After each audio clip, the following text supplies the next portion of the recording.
Iran nucléaire.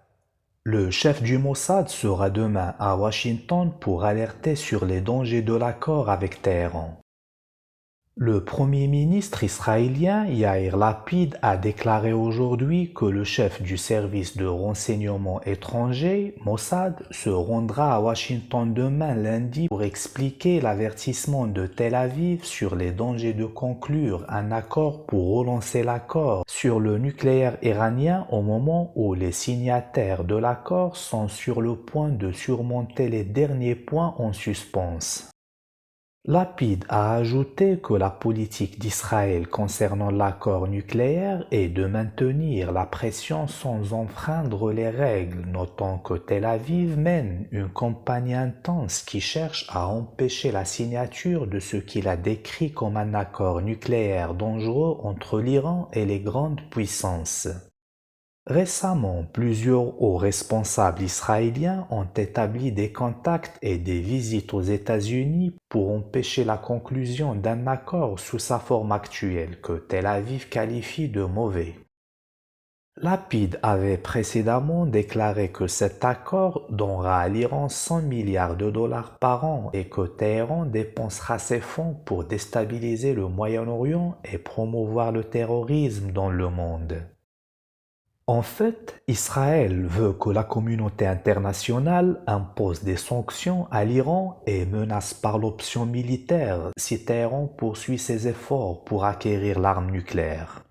Ces démarches et avertissements israéliens interviennent au moment où la Commission européenne a déclaré avant-hier vendredi que les parties à l'accord nucléaire conclu en 2015 avaient entamé l'étude d'une nouvelle proposition iranienne visant à relancer l'accord dont Washington s'est retiré en 2018 et Téhéran a renoncé à mettre en œuvre bon nombre de ces dispositions après le retrait américain.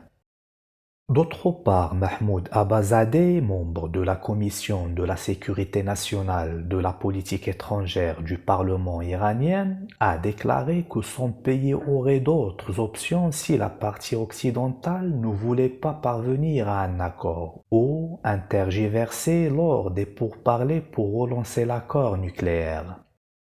Abbas a ajouté que le Parlement n'acceptera aucun accord sans prendre de garanties, soulignant que Téhéran recherche de véritables garanties dans l'accord et que tout accord qui ne répond pas aux principales exigences de Téhéran ne sera pas accepté. L'Union européenne, qui coordonne les négociations pour relancer l'accord sur le nucléaire, a déposé le mois dernier une proposition de règlement définitive appelant Téhéran et Washington, qui négocient indirectement, à y répondre, espérant aboutir à des pourparlers entamés il y a 1 an et demi. Pour sa part, le département d'État américain a déclaré que la réponse iranienne à la proposition européenne n'est pas constructive et Washington y répondra par l'intermédiaire de l'Union européenne qui a envoyé à la partie américaine la réponse de Téhéran à une proposition de règlement visant à conclure un accord sur l'accord nucléaire.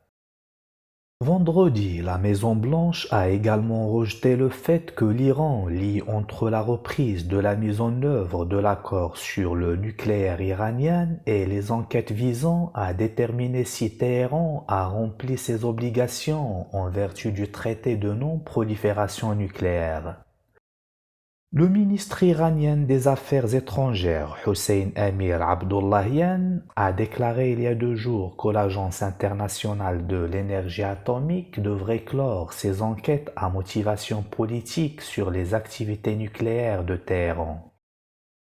Ces enquêtes constituent une pierre d'achoppement sur la voie de la relance de l'accord de 2015 connu sous le nom de Plan d'action global conjoint, en vertu duquel l'Iran a limité son programme nucléaire en échange d'un assouplissement des sanctions des États-Unis, des Nations Unies et de l'Union européenne.